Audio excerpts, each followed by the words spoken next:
Monsieur Foscarelli. Ah, Signorina! I have been told you aid the great Hercule Poirot in his investigations. I will help you in any way I can. May I have your passport, please? Of course, of course! Here you are! You are Antonio Foscarelli. I see here you are a naturalized American citizen. Yes, Signorina. It is better for my business. I am, as you can see, a salesman of motor cars. I do big business. I am up to date. I understand salesmanship.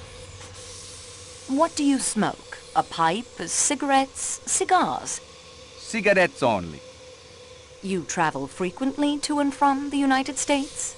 Yes, for the past 10 years or so. Did you ever come across Monsieur Ratchet? Never, but I know the type. Oh, yes. It is very respectable, very well dressed, but underneath it is all wrong. I should say he was a big crook. I give you my opinion for what it is worth. Your opinion is quite right. Monsieur Ratchet was Cassetti, the kidnapper. What did I tell you? I have learned to read the face. It is necessary. Only in America do they teach you the proper way to sell. Please tell me your movements last night after dinner. With pleasure. I stay here in the salon car for a while. It is more amusing. I play cards with the American gentleman who sells the typewriter ribbons. We talk shop, afterwards we retire to my compartment and play the cards some more. And talk more shop. That one, though, he is not the salesman Foscarelli is, I can tell you. Do you remember the Armstrong case? I do not quite remember, but yes. The name, it was a little girl, was it not? A baby, una bambina. Yes. Ah, well, these things, they happen, even in a great country like America.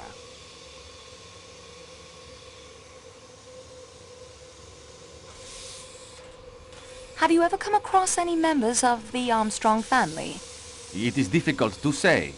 I see so many people, you understand. I'll give you some figures. Last year alone, I sold... Please, monsieur, confine yourself to the point. With great pleasure.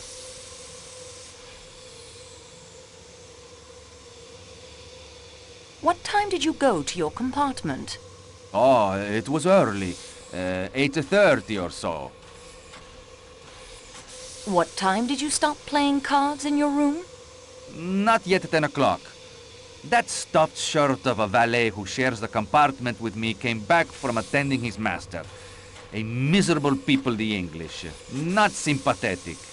He sits in the corner, very stiff, reading a book. Mr. Hardman and I, we lose our taste for the cards, and Mr. Hardman, he goes off to his own room. The attendant makes up our beds. What time did you go to bed? I lay on my bunk for a while. The Englishman has, I think, the toothache. He gets out a little bottle of stuff that smells very strong. He moans and groans. I drop off around 10:30. Whenever I wake, I hear him groaning. Do you know if Monsieur Masterman left the room at all during the night? I do not think so. If the door opened, the light from the corridor, one wakes up automatically thinking it is the customs examination at some frontier. Did Monsieur Masterman ever speak of his master? I tell you, he did not speak, even to introduce himself. He was not as sympathetic, a fish. Thank you, Monsieur Foscarelli.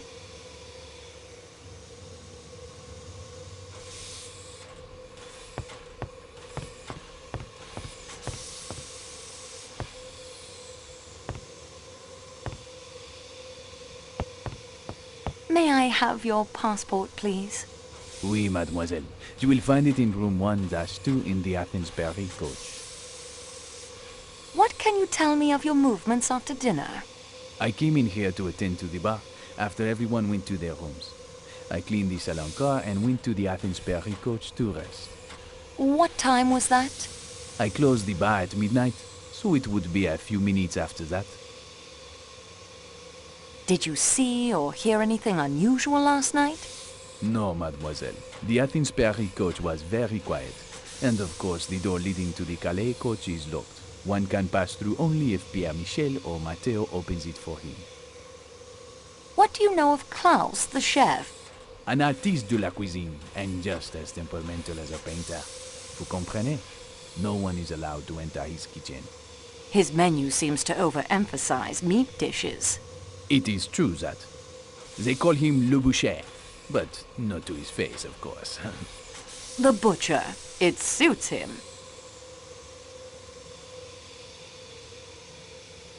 Klaus seems even more temperamental than usual today. I fear an approaching catastrophe, mademoiselle. Worse than avalanches and murder. Certainement. Special dinner menus, as you no doubt know, are printed in advance of our departure in Istanbul. Here is tonight's menu. As you can see, tonight he is to serve Wiener Schnitzel and Eldafe Salat, native dishes of Austria, in honor of the Count and Countess Andreni. Veal and potatoes. Why does this not surprise me? But so many have asked for the salads, almost in defiance of Chef Klaus, and the porters have failed to put aboard enough vinegar and olive oil for the Eldafe Salat. Klaus is in a rage. The embarrassment will be too much for him. What do you know of Klaus's movements last night? As usual, he stayed in his precious kitchen, preparing his pastries and sauces for the next day's meals. He passed through the salon car a few minutes before midnight in a rage because one of the steak knives is missing. Passengers will take anything as a souvenir if it is not bolted down. Why, the things that have gone missing on this trip would astound you. But perhaps they were not all taken as souvenirs. Perhaps some person, in order to do good, borrowed them? Mademoiselle, forgive me, but I do not understand what you are talking about. Let it pass. What did Klaus do after he entered the salon car? Nothing. We went together to the Athens-Paris coach. Do you know Monsieur Ratchet was killed with a knife? I had heard this, oui, but why? Do you think Klaus may have stabbed him? A chef that temperamental? If someone was to criticize his masterpieces? Mais non, mademoiselle. C'est très absurd. Klaus would not stab anyone. Not with a knife. He would hack them into little medallions with his cleaver. Au revoir, monsieur.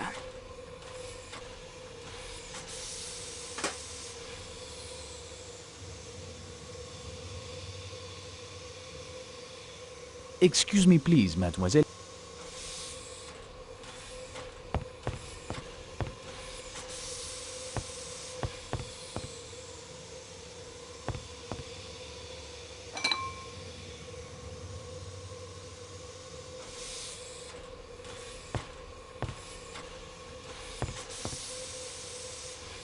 Count Andreni, I am acting on behalf of Monsieur Hercule Poirot in this matter. May I speak with you? I quite understand your position. I will do anything I can to assist you. May I have your passport, please? Yes, certainly. Rudolph Joseph Andreni, aged 34. A diplomatic passport.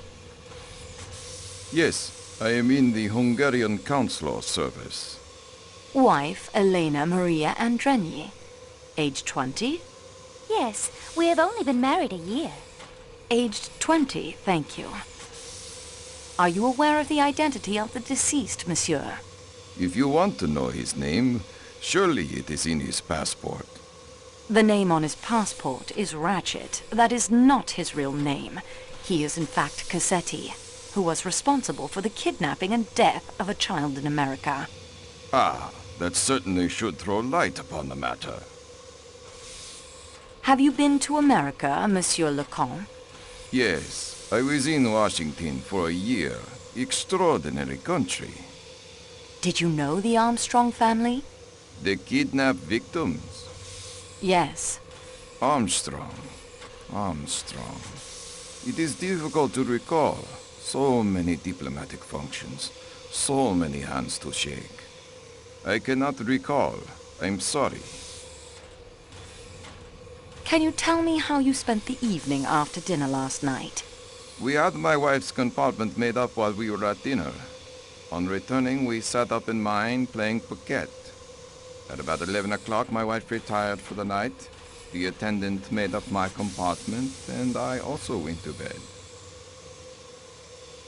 The sudden stop of the train awakened you? Naturally. I learned from the attendant of the avalanche, then went in to my wife and comforted her. When did you return to your own compartment? Well, I didn't, actually. That is to say, I did not like to leave my wife alone after the shock. We passed the remainder of the night together. Other than the train stopping, did you notice anything unusual? No, I don't think so. I dropped off to sleep sometime before 2 a.m. and slept through until this morning. You didn't hear the commotion in the compartment next to yours? The American lady who occupies it had quite an attack of hysterics and rang repeatedly for the attendant. When was this? At approximately 1:15. No, I'm afraid I didn't notice. Do you smoke, Monsieur Lecomte? The occasional cigar only. They are always offered to me, you understand, but I do not much like them. Merci, Monsieur Lecomte. Countess, may I ask you some questions regarding the death of Monsieur Ratchet? I'm not sure what I can do to help, but I'll try. Have you been to America? No, mademoiselle. My husband was posted there. Diplomatic duties. But we were not married then. What is the color of your dressing gown? Why do you ask me that? Detectives have to ask all sorts of questions. Forgive me. It is yellow. Corn-colored chiffon. Are you really a detective, mademoiselle? I was told you worked for the railway. Well, I'm assisting a detective. That's what I meant. Is he a Yugoslavian detective? I think he would tell you he belongs to the world, madame. When did you fall asleep last night? Soon after 1 o'clock, I believe. Did you hear or see anything unusual last evening? After the train stopped? Yes. No, I don't think so. You didn't hear Mrs. Hubbard ringing her bell and calling out at around 1:15? No, it would be very unlikely if I did. I'm sorry. That will do for now, Countess.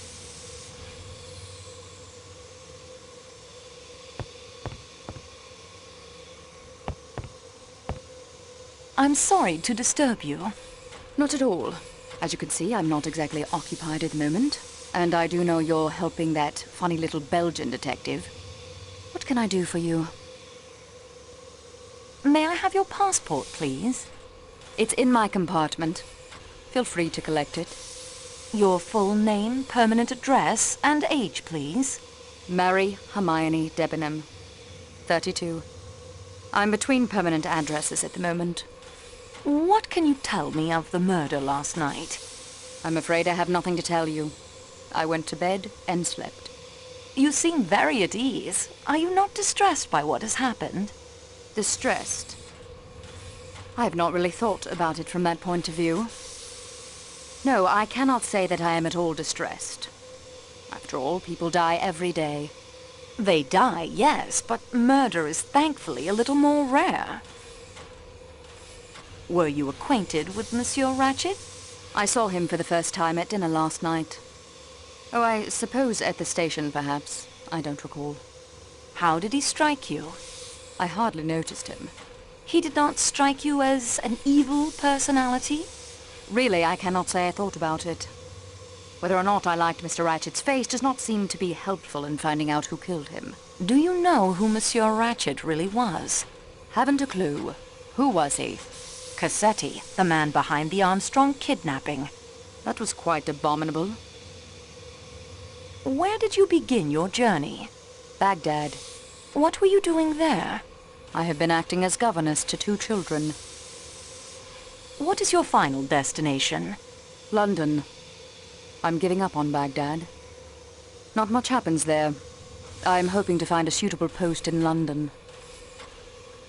What can you tell me about Mademoiselle Schmidt? She's a nearly perfect traveling companion. Quiet, polite, thinks the world of her princess. What is the color of her dressing gown? Her dressing gown.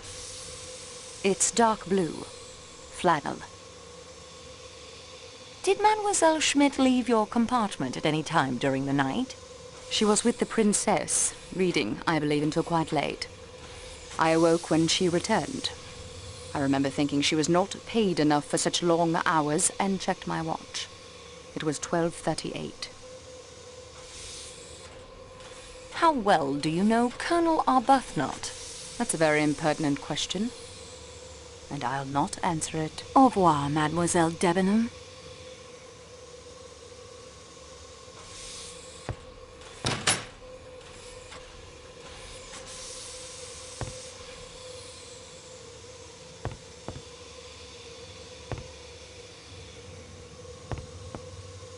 Very appetizing in other circumstances, but I'm not hungry at the moment. These menu cards are perfect for collecting fingerprints. Sterling silver.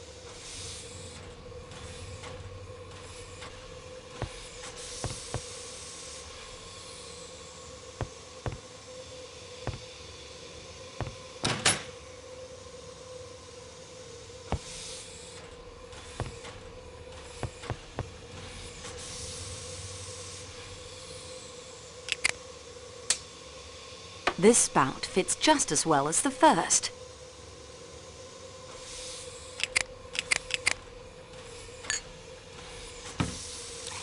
I filled the tumbler. I can't take that now. Vinegar.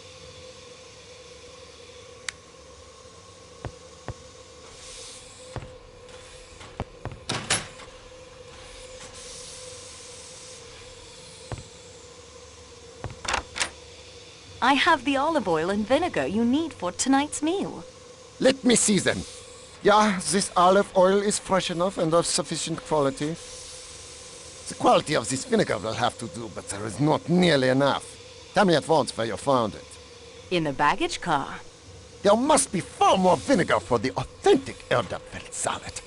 I will get it myself. That will do nicely.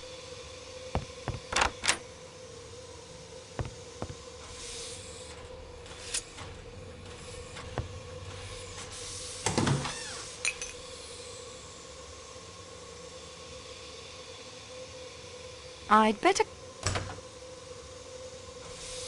Loaves of bread. They smell lovely.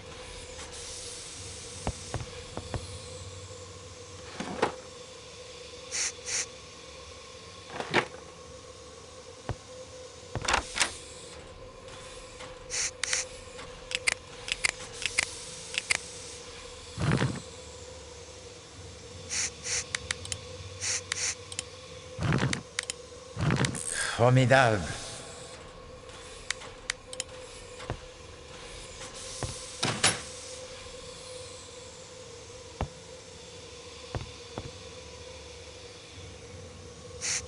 I confess that your logic, it is... I won't do that. Your current course of action?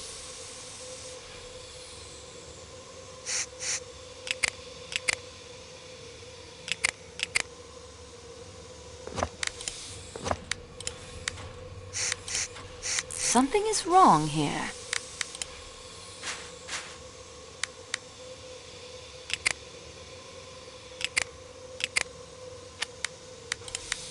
This doesn't seem... I can't get them... Something is...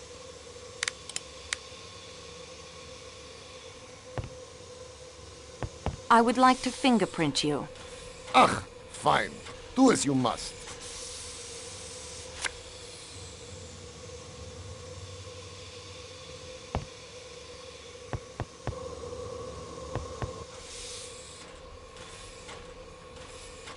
Quite interesting.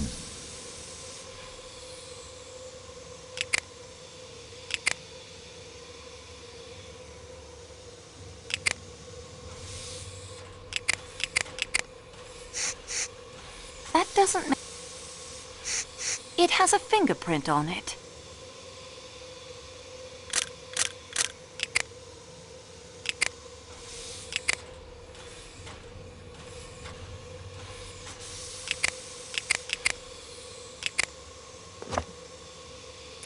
I obtained a clear print and have filed it.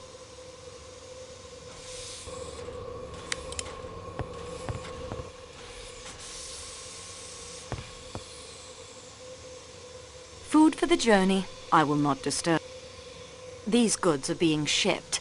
They do not belong to anyone currently on the train.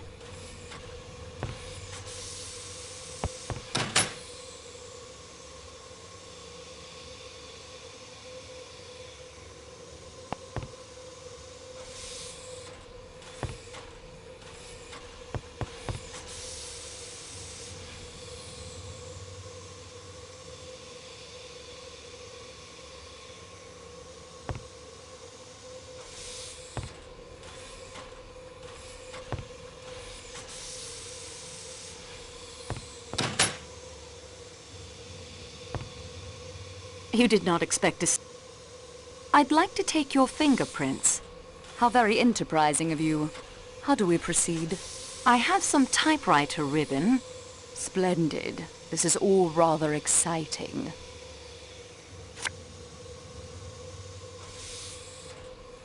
Thank you, Mademoiselle Debenham.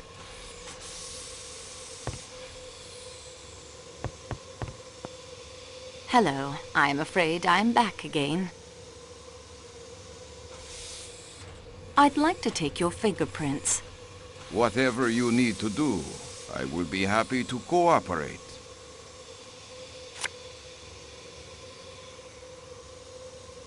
Merci, Monsieur le Comte. Hello. May I take your... Yes.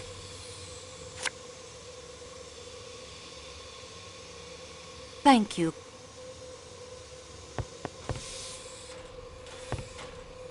I'd like to talk to you again, if you... Au revoir, Miss... Oh, and... I would like to take... I see.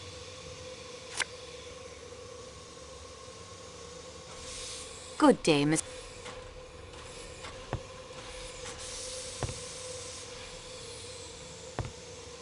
I'd like to talk to you again, if you don't... I would like to take your...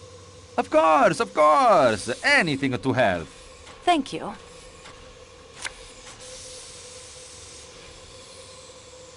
Good day, monsieur.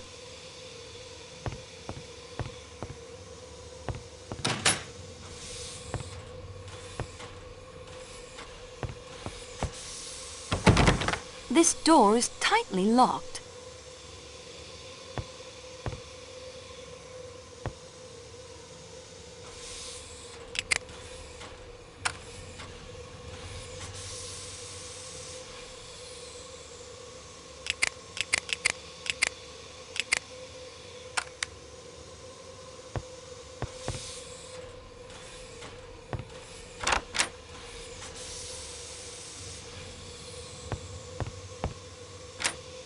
I see nothing.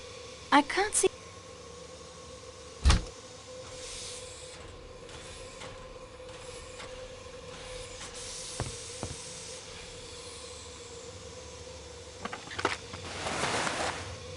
Regardez, mademoiselle.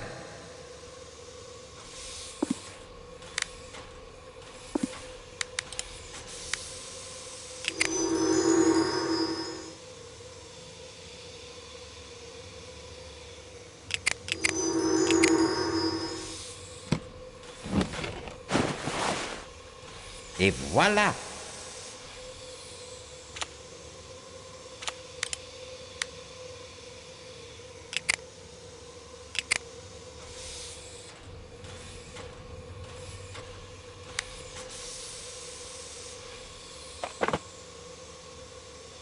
Yes, miss?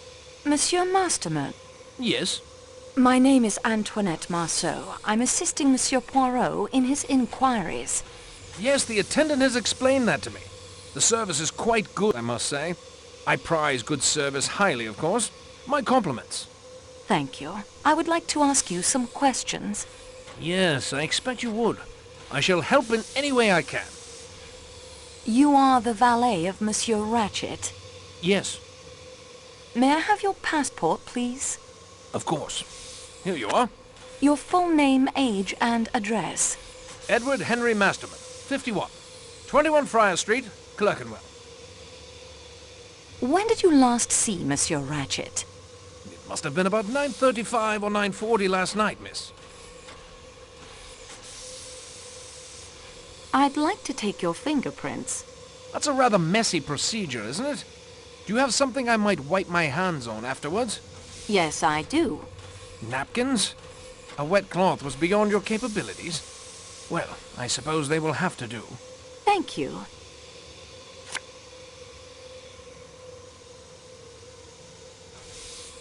Can you tell me what happened when you saw Monsieur Ratchet? I went into Mr. Ratchet as usual, miss, and attended to his wants. What were your duties exactly? To fold or hang up his clothes, miss. Put his dental plate in water and see that he had everything he needed. Was his manner the same as usual? Well, miss, I think he was upset. In what way upset? Over our letter he'd been reading. He asked me if it was I who had put it in his compartment. Of course, I told him I hadn't done any such thing, but he swore at me and found fault with everything I did. Did your master ever take a sleeping draught? Always when traveling by train, miss. He said he couldn't sleep otherwise. Did he take it last night? I poured it into a glass and put it on the table for him, though I didn't actually see him drink it. Was it unusual for him to swear at you? Oh no, miss. He lost his temper easily. It just depended what had happened to upset him. Do you know what drug he was in the habit of taking? I couldn't say I'm sure, miss. There's no name on the bottle. Just sleeping draught, and to be taken at bedtime. When was his usual bedtime, when aboard the train? Midnight, miss, or later. With the avalanche last night, I fancy he wouldn't fall asleep until closer to 1. Did you mix his usual dose of the sleeping draught? A half dose only, miss, at Mr. Ratchet's request. I can't say the reason. What happened next? I asked him if there was anything else he required. He asked me to send for Mr. McQueen. Then I left him. Was Monsieur Ratchet an early riser? It depended, miss, upon his mood. Sometimes he'd get up for breakfast. Sometimes he wouldn't get up till just on lunchtime. I would wait until the attendant came to collect me. Did you know that your master had enemies? Yes, miss. I had heard him discussing some disquieting letters with Mr. McQueen. Did you like your employer, Masterman? I should hardly like to say that, miss. He was a generous employer. But you didn't like him. Shall we put it that I don't care very much for Americans, miss? Do you know of any bad blood between your master and Monsieur McQueen? No, no, miss. Mr. McQueen was a very pleasant gentleman. For an American. How long have you been with Monsieur Ratchet? Just over 9 months, miss. Before that, I was with Sir Henry Tomlinson in Grosvenor Square. I was with him for several years before he left for East Africa. Have you ever been in America? No, miss. Do you remember the Armstrong kidnapping case? Well, yes, I remember reading something about it. A little baby girl, wasn't it? Very shocking affair. But what has that... Your employer, Monsieur Ratchet, was the man behind the kidnapping. I'm at a loss for words, miss. I can hardly believe it. Are you a pipe smoker? No, miss. I only smoke cigarettes. Gaspers, miss. What did you do after leaving your master? I told Mr. McQueen, miss, that the master wanted him. Then I came along here to my compartment and read. I was in bed by 10:30. Who do you share this room with? A big Italian fellow. Does he speak English? A kind of English, miss. He's been in America. Chicago, I understand. He was in here playing cards with another American, a Mr. Hardman. The game broke up soon after I entered, and Mr. Hardman left. Do you and the Italian gentleman talk together much? No, miss. I prefer to read. At present, I'm quite enjoying Love's Captive by a Mrs. Arabella Richardson. At about 10:30, the Italian fellow wanted to go to bed, so the attendant came in and made the beds up. Did you go to bed then? I went to bed, but I didn't sleep, miss. I had a toothache. You did not sleep at all? I finally dropped off about 4 this morning. I am so sorry. Was your toothache painful? Most painful, miss. I applied some oil of cloves which relieved the pain a little, but I still was not able to get to sleep. I turned the light on over my berth and continued to read, to take my mind off of it, as it were. Did the Italian gentleman sleep? Him? Oh, he snored. I confess I envied Mr. Ratchet his sleeping draught, miss. Did your companion leave the compartment at all during the night? No, miss. Did you leave the compartment at all? No, miss. Did you hear anything during the night? I don't think so, miss. The train being at a standstill made it all very quiet. That will be enough.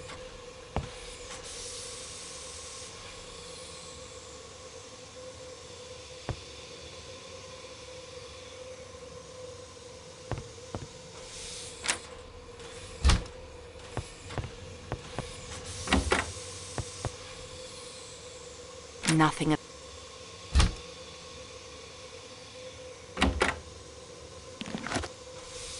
I'll put this into my scrapbook so I can take a closer look.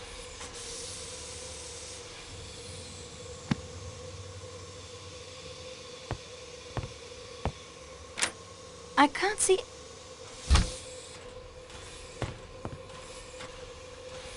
Say, this is mighty nice. What can I do for you? My name is Antoinette Marceau. I'm assisting Monsieur Poirot with his investigation. You know the name, perhaps? It does seem familiar, only I always thought it was a dressmaker. Monsieur, for all our sakes, please do not repeat that in front of Monsieur Poirot. Do you promise me? I think I just about promised you anything. Oh, darn it, there I go, sounding like Mr. Ratchet. You had enough of him, I expect, at the market in Istanbul. I didn't mean anything by it except, well, except it's the truth. I love your accent. A little bit of British, a little bit of French, a lot of heaven. Darn it, there I go again. It is not a problem, monsieur, but we must be serious now, don't you agree? Serious, yes. Yes, of course. You are Monsieur Ratchet's secretary? Yes, for just over a year now. I met him in Persia. I'd come over from New York to look into an oil concession. I don't suppose you want to hear all about that. Getting oil out of Persia can get pretty difficult these days. Anyway, my friends and I had been let in rather badly over it. Mr. Ratchet was in the same hotel. He just had a row with his secretary, so he offered me the job. He was collecting antiquities, but not knowing any languages, was having kind of a hard time of it. I was pretty down and out, so I jumped at it. What can you tell me about Monsieur Ratchet? The actual truth is, Miss Marceau, it is Miss, isn't it? Wait, don't have to answer. None of my business. The truth is, I don't know anything about him. He never spoke of himself or his life in America. May I have your passport, please? Sure. Here you go. What is your full name, age, and address? Hector Willard McQueen. I'm 28. You're about what, 24, 25? Your address, Monsieur McQueen? That's right, Hector. Always saying the wrong thing. That's me. I live at 58 Warren Street, New York. You must have formed some theory about him, Monsieur McQueen. Well, yes, I did. For one thing, I don't believe Ratchet was his real name. I think he left America in order to escape from someone or something. I think he was successful until a couple of weeks ago. Oh, what happened then? He began to get letters, threatening letters. I would like to take your fingerprints. Would you really? Say, that's swell.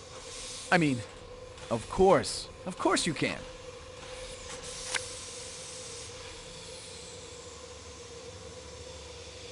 Did you see these threatening letters? Yes, it was part of my job to attend to his correspondence. Do you still have the letters? I've still got a couple in my files. How did Monsieur Ratchet act when he received the first letter? It's difficult to say. He passed it off with a laugh in that quiet way of his. But somehow, I felt that there was a good deal going on underneath the quietness.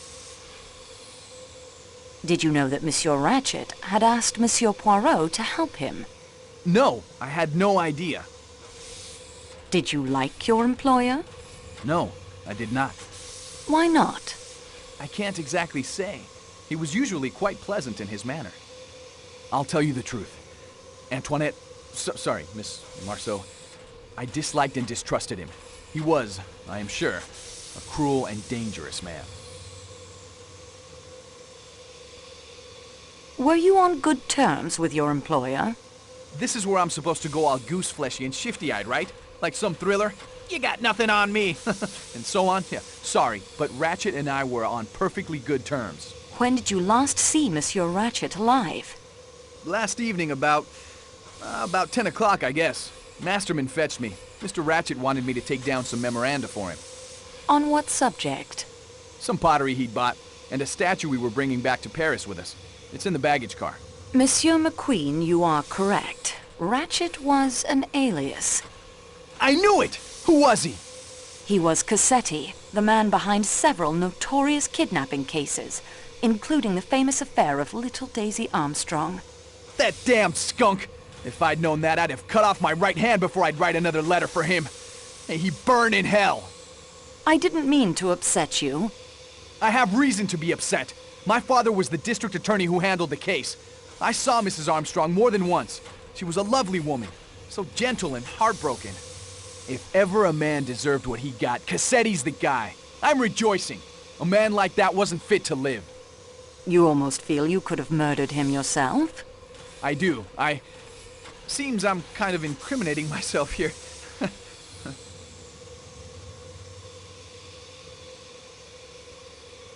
Can you describe your movements last night? Let's see. I fell into conversation with that Englishman, Colonel Arbuthnot. Then I went to take down some memoranda for letters Mr. Ratchet wanted written, like I told you. When I came out, the Colonel was down the hall waiting while the attendant made up his bed. He came along back to my room here, and we discussed world politics. The government of India, the Wall Street crisis. I don't, as a rule, cotton much to Britishers. They're a stiff-necked lot. But Arbuthnot is all right. Did you hear or see anyone in the corridor while you were talking? Let's see. Yes. The attendant passed along once from the direction of the restaurant car. I caught a glimpse of his uniform. Then I do remember some woman in a silk, scarlet something or other. Again, just a glimpse. She was headed the other way, towards the restaurant car. Did you see her return? No. Now that you mention it, I don't think I did. But I suppose she must have.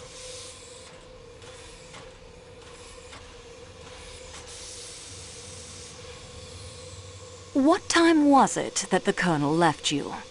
Pretty late. Getting on for 2 o'clock, I'd say. You were together when the train stopped. Yeah, shook me up a bit. But the Colonel was as cool as ice water. He's been in some tough scrapes, I'd guess. A near train wreck didn't even make him blink. What happened after Colonel Arbuthnot said goodnight? I called the attendant to make up my bed, and then hit the sack. What sack did you hit, and why? I went to bed. Slept till morning. Do you smoke a pipe, Monsieur McQueen? Nope. Don't smoke at all, as a matter of fact. I know they say it's healthy, but I don't believe them. During the evening, did you leave the train at all? Only when Arbuthnot and I got out at Belgrade to stretch our legs. When we saw you. But it was bitterly cold, so we hopped back on again. Which door did you use? The one closest to here. Do you remember if the door you used was bolted? Yes, I seem to remember it was. At least there was a kind of bar that fitted across the handle. Did you replace the bar when you returned to the train? You know, I don't think I did. I remember now. I left it unbolted for you. Say, listen, since we know that Ratchet was really that swine Cassetti, there's something you should know. Yes?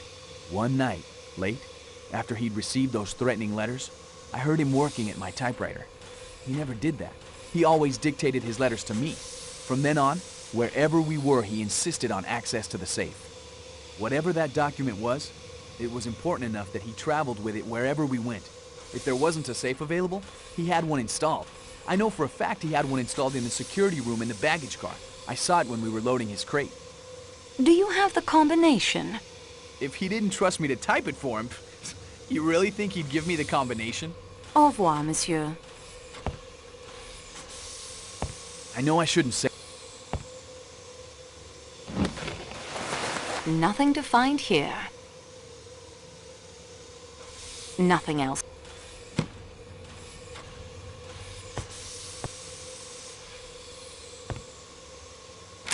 I see nothing.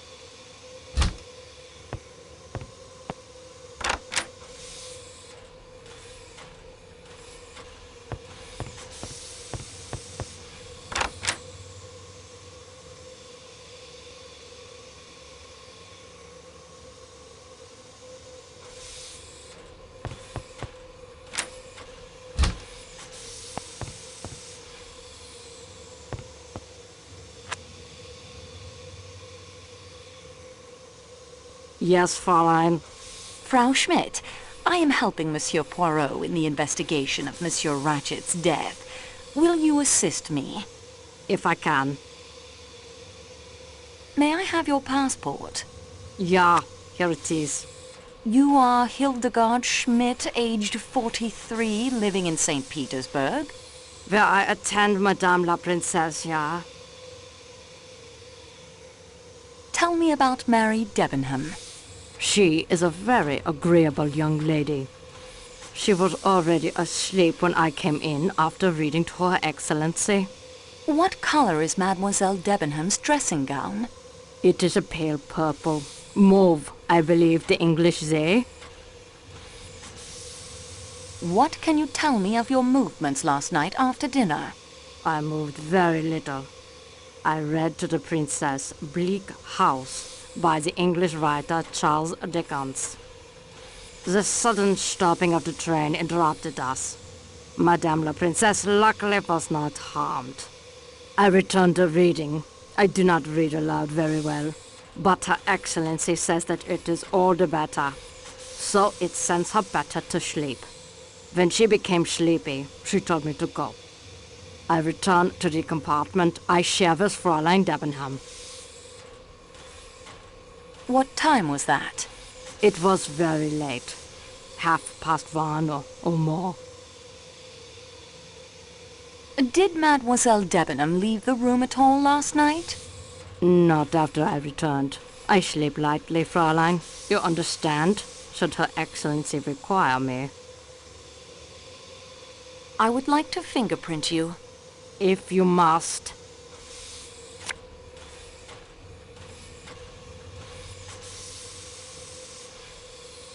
Have you ever been to America?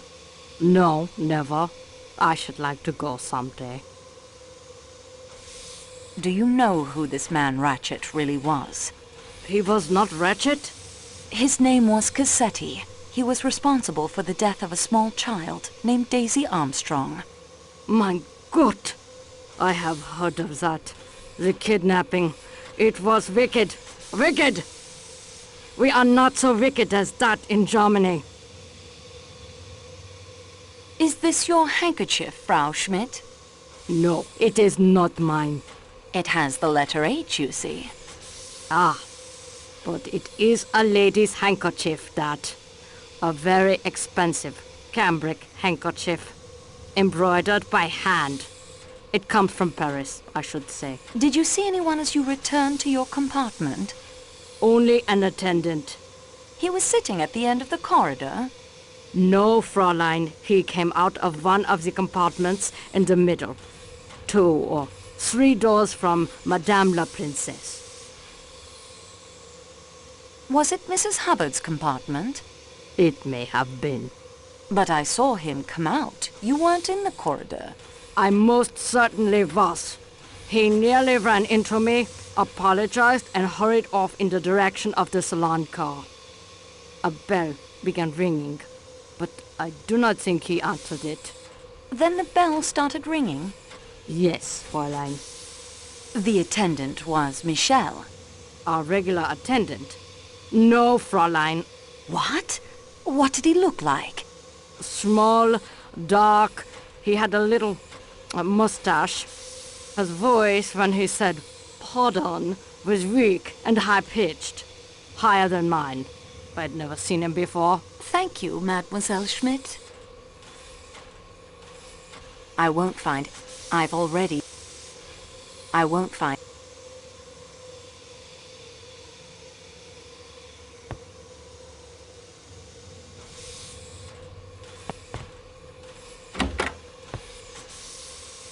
This wash basin...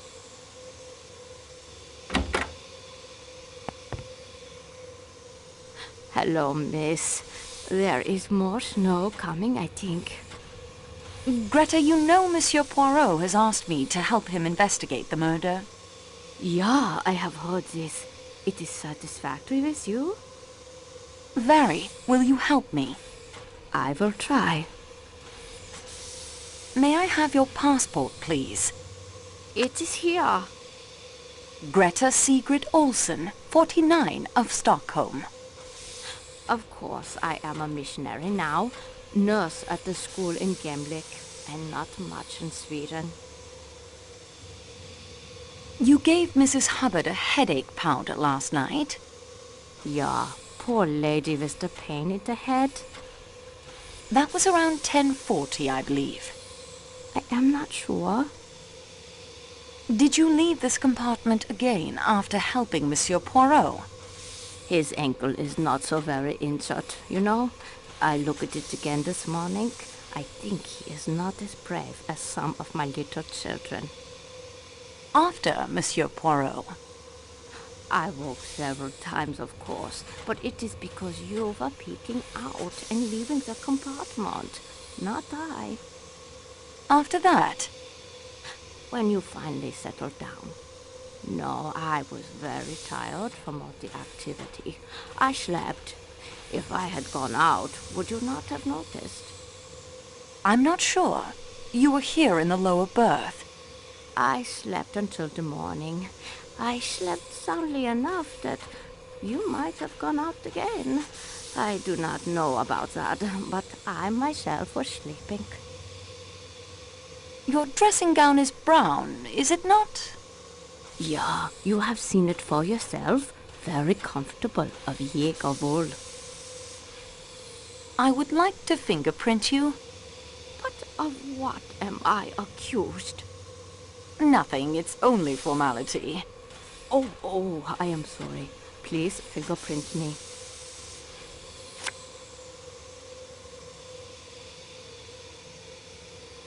Did you see anyone in the corridor when you took Mrs. Hubbard the medicine? Not in the corridor, no. Somewhere else? I opened the door to the dead man's compartment by mistake. Mr. Ratchet. I was much ashamed. What did you and Mrs. Hubbard talk about? The pain in her head. It started at the back and sweep itself forward over her eyes and... Anything else? She asked me if the door between her compartment and Mr. Ratchet's is locked. I check it for her. And? It is locked. Did you actually see him? Yeah, in his bed he was, reading a book. Did he say anything to you? He laughed. He invited me. I do not care to repeat what he said. It inflamed my cheeks. I left at once naturally and went into Mrs. Hubbard. That means you were the last person to see Monsieur Ratchet alive. I am suspected. Of all the people aboard the train, I am suspected.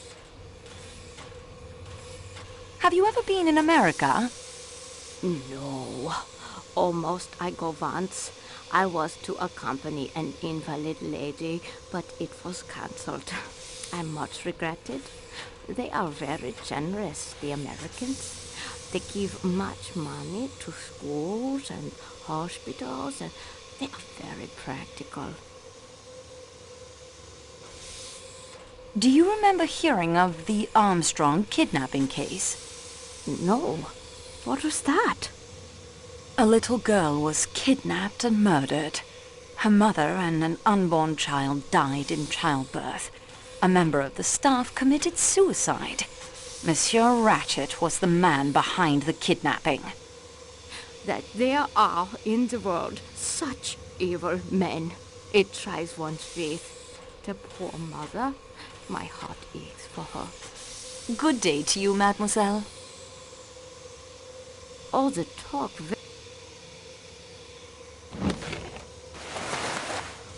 Regardez, mademoiselle. I don't need anything else.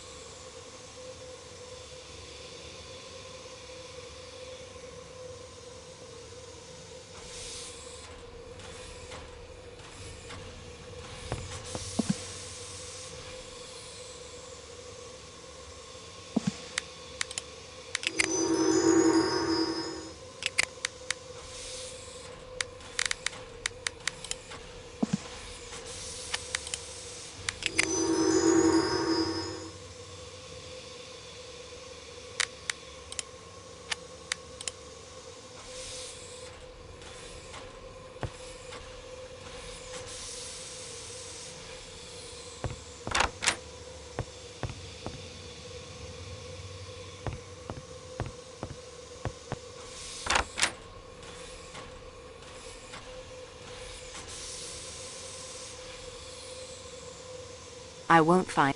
I've already... Better to let the dead... There's nothing I...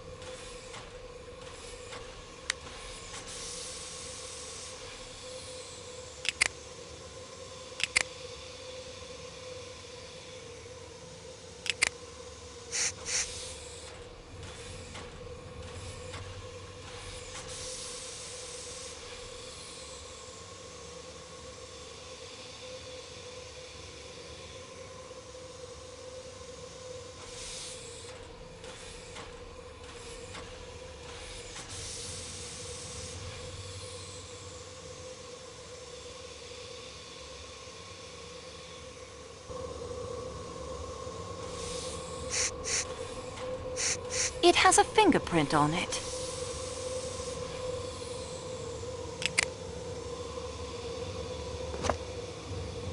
I obtained a clear print and have filed it.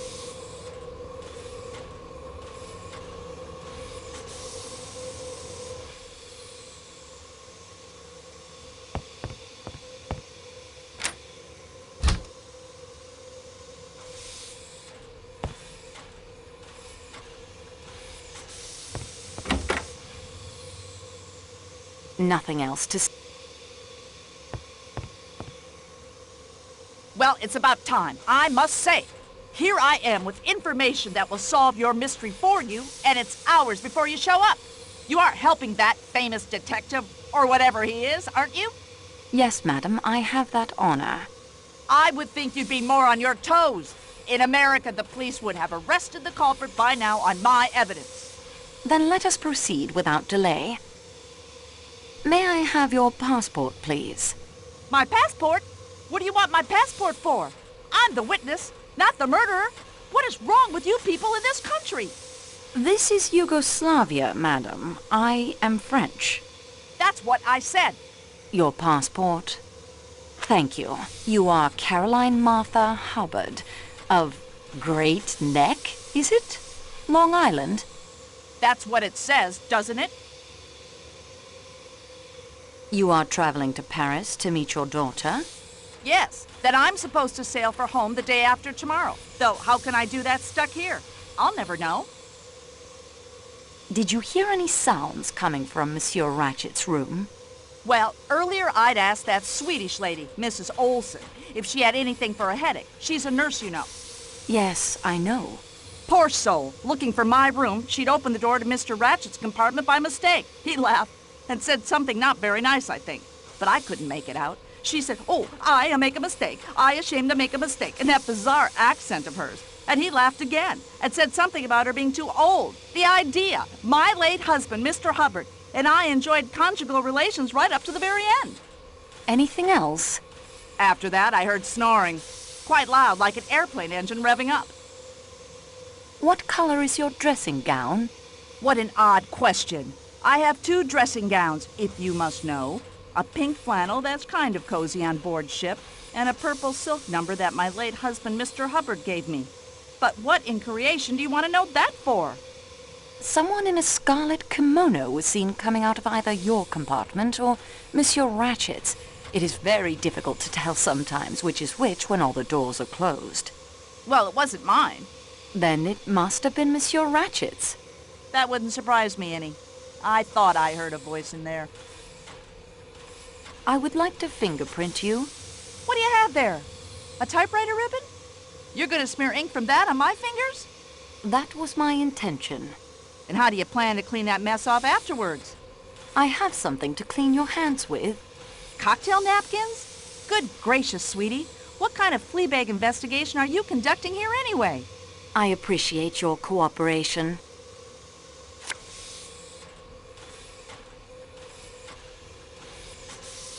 Was it a woman you heard in Monsieur Ratchet's room? Yes, I think it was. Did you hear what was said?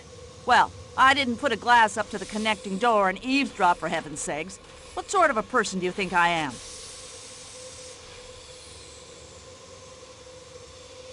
When was it you heard this voice? I have no idea. Sometime after the snoring died. Was it before or after the train stopped?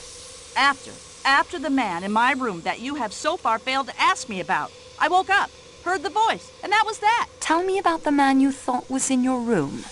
At last! No offense intended, sweetie, but you foreigners do just about everything backwards. The man? Well, I was in bed. I woke up.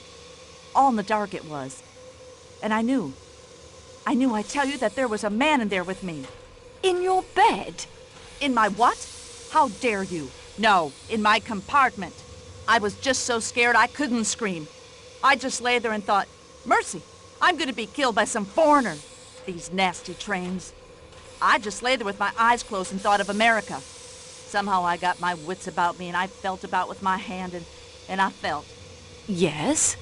The bell button. I pressed it and pressed, but no one came. I thought, mercy, what if they've murdered every single soul on the train? I went on pressing the bell, and at last, footsteps in the corridor. I dragged on my dressing gown, the pink one. I screamed, come in, and switched on the lights, and would you believe it? There wasn't a soul there. Michel opened your door and entered. Yes, although considering the time it took him to arrive, he must have come by dog sled. He seemed to imagine I dreamt the whole thing. I tell you here and now, I'm not one to imagine things.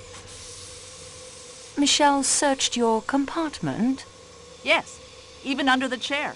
Although he said there wasn't room for a man to squeeze himself under there. I asked him to check the connecting door. Was it bolted? No, but I knew it had been because I asked the Swedish lady to check it when she brought me the headache powder. Before Michel arrived, did either door open and close? Sweetie, my eyes were squeezed shut tighter than a banker's fist. I didn't see. And with the bell making all that racket, the intruder could have dynamited a hole in the wall, and I wouldn't have heard it. Do you remember the Armstrong kidnapping? I'll say I do. How that wretch that did it escaped scot-free, I'll never understand. I'd have liked to get my hands on him. You could have, madam, when the connecting door was unbolted. You mean Ratchet was the man? Yes, his real name was Cassetti. Well, imagine that. Wait till I tell my daughter. Were you acquainted with the Armstrong family? Well, they were from New York, too. But no, they moved in a very exclusive circle. I've always heard that Mrs. Armstrong was a perfectly lovely woman and that her husband worshipped her. It was all incredibly sad. I would like to dust the doorknob of the connecting door for fingerprints. My, aren't you the little improviser? Be my guest, sweetie. Search the whole place if you'd like. I need a drink. Mrs. Hubbard, wait. You dropped this. That's not mine. I thought as it has the initial H on it. I've got mine right here. See? It's marked CMH, and it's a sensible thing, not that flimsy, expensive Parisian cambric. What good is a hanky you can't sneeze into?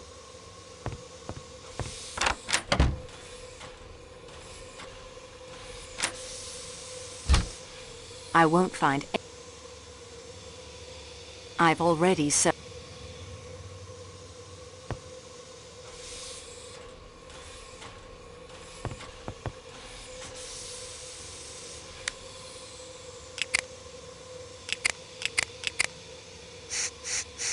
A fingerprint.